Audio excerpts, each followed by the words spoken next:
Hi guys! Today we're going to talk about wool, as it is the subject of this week's lesson. Most commonly, wool comes from sheep. Ovis aries is the species. As we'll learn later on, there are other animals from which we get wool, but the vast majority of wool that we use for products and clothing come from this species of animal.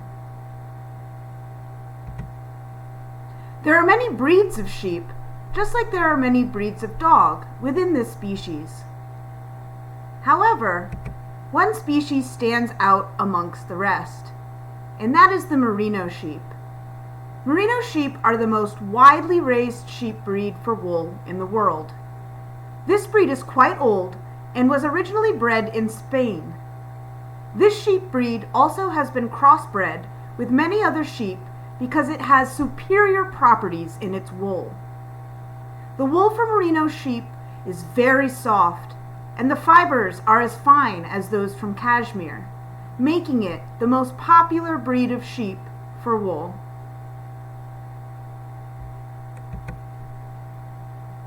When sheep have grown a big fluffy coat, it is time for them to be shorn.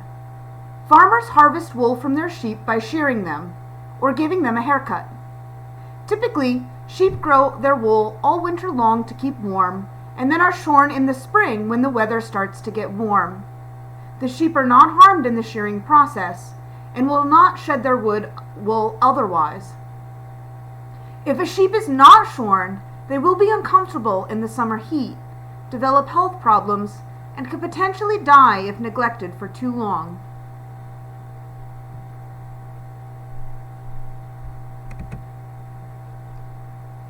Wool quality and grades. After the sheep is shorn, its fleece goes through a process of grading. This means the different parts of the sheep that produce higher or lower quality of wool will be sorted.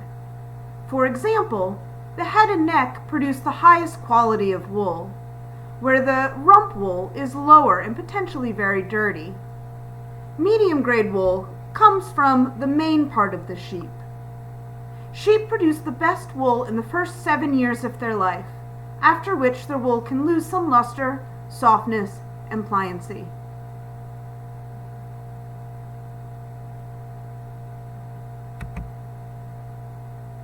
This is what wool fiber looks like under a microscope. On the right we have 4 examples of different types of wool. The first 2, coarse wool and fine wool, come from sheep. The right 2, alpaca and cashmere, come from different animals, as we'll learn later. Close up, we can see the properties of wool fiber. Wool fibers have tiny scales that form an outer layer of the fiber called a cuticle. On fine wool fibers, these scales encircle the entire fiber and each overlaps the next. On coarser wool fibers, the scales are arranged more like irregular shingles on a roof. Wool grades. In addition to where the wool is located on the sheep, wool can have different qualities depending on the thickness of their fiber. Finer wool fibers are considered to be of higher quality. Wool fiber is categorized into grades, where the higher number, the thinner and finer the fiber are.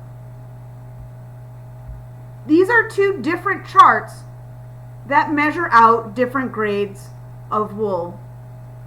They're slightly different because every country and international standard is slightly different. This chart on the left shows a general American grading version that is a bit simpler and more reduced than this one on the right.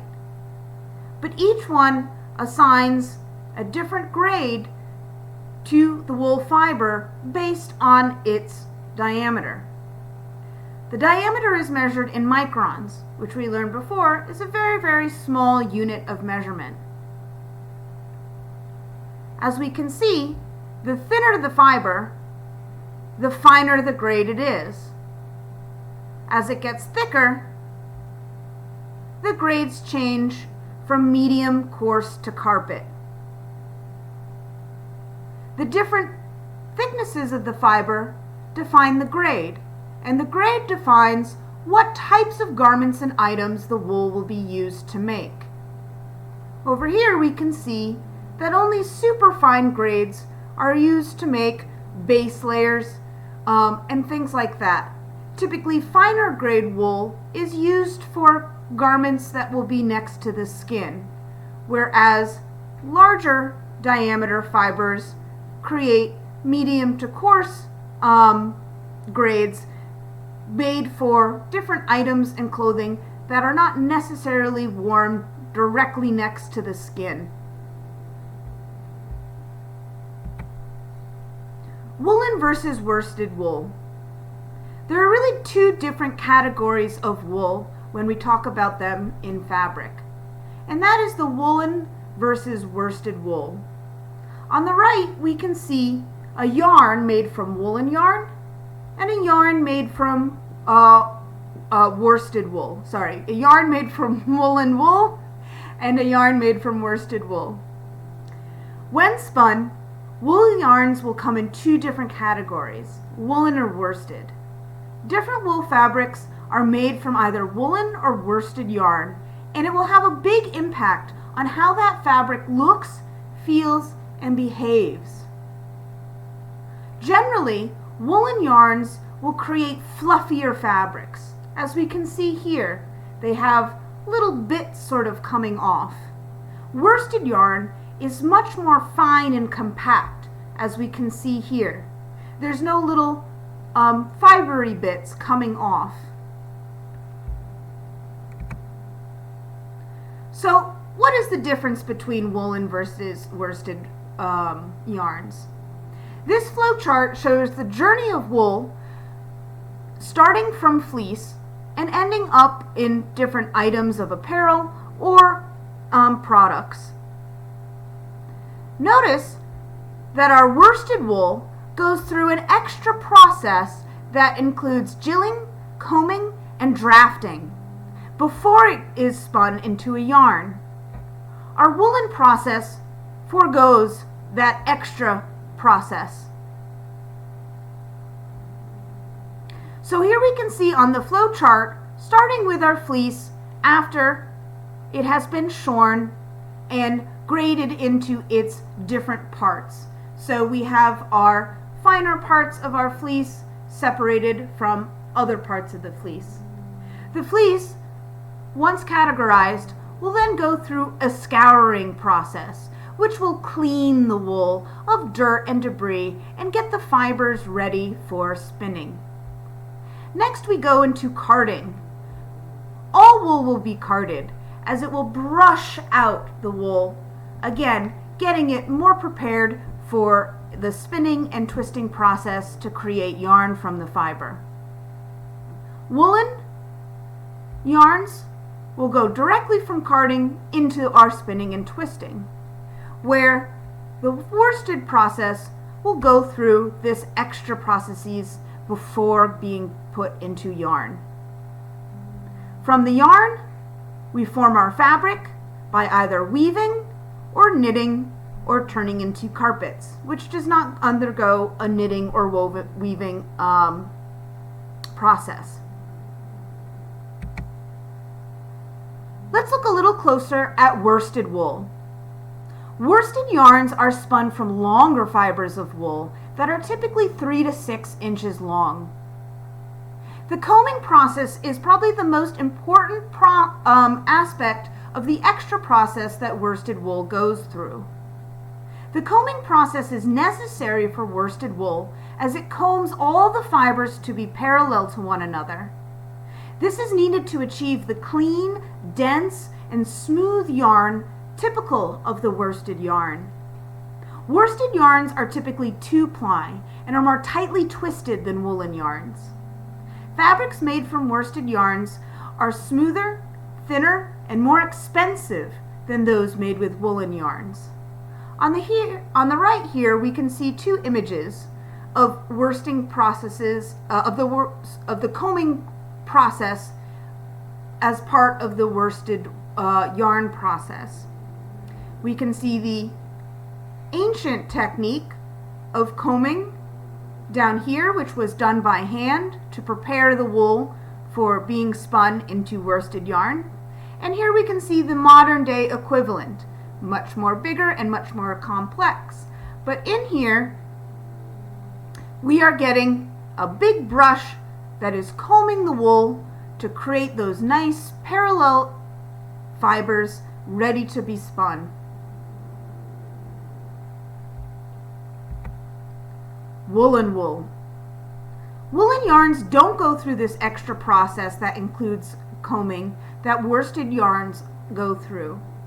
They are spun from shorter fibers as well that are typically only about 1 to 3 inches long. They are spun with a looser twist and are almost always single ply. The short fibers stick out on the sides of the yarn, making it fuzzy and thicker. Fabrics made from woolen yarns tend to be thicker and have a warm, fuzzy feeling and appearance. They tend to be less expensive than fabrics made from worsted yarns. Properties of wool. Wool is very warm. In fact, it is the warmest of all of our fibers. Not only is it the most warm, but it maintains most of its insulative properties even when wet. Wool is also naturally dirt resistant. It will shed dirt. It is also very heat sensitive, which makes it difficult to care for normally and prone to shrinkage. However, this also unlocks some very beneficial aspects of the fiber, as we can use its heat sensitivity to shape wool into interesting dimensions. Wool pills. This is when wool pills or any fabric pills, means that after much abrasion and wear, tiny little balls of fluff will form on the surface of the fabric. This is when the fibers are picked up from abrasion and rubbed into these tiny little balls that form. They can be cut off, but can be quite a nuisance to deal with. Wool cannot be bleached. It is very sensitive to this chemical and reacts badly. It is also sensitive to strong detergents, and much care must be utilized when caring and cleaning for wool. Wool is also very susceptible to moth and larvae. They love to eat wool, and even when they will have other fibers to choose from, will often choose to eat the wool first. Wool is very absorbent. It also resists wrinkling.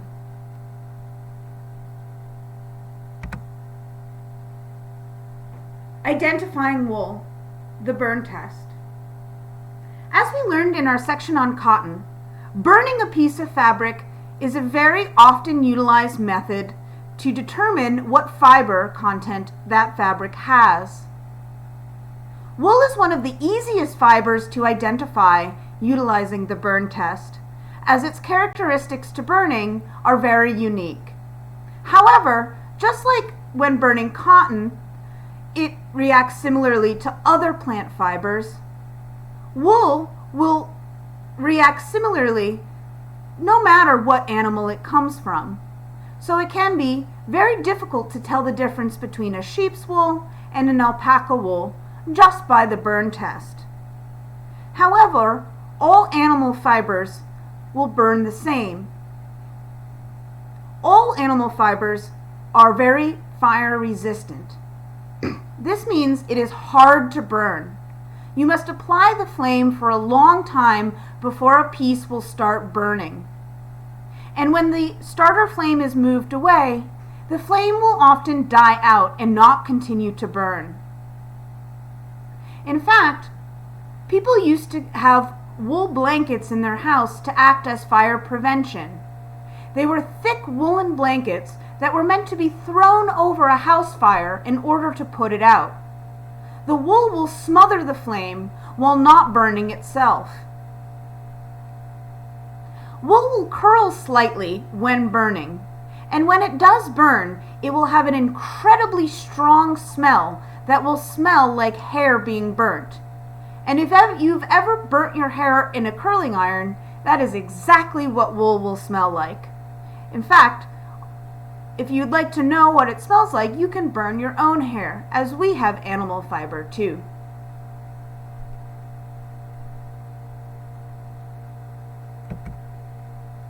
Identifying wool by touch. Again, identifying different fibers by touch is a difficult thing to practice and master. It takes a while and is best learned using well-known sources of pure fibers first, as blended fibers can be difficult, if not impossible, to determine by touch. If you have a 100% wool swatch, it will have a natural and fur-like feeling. It can be soft, but also a bit scratchy depending on the type of wool. Wool will be a bit oily in feeling when compared to cotton, which will have a dry feeling.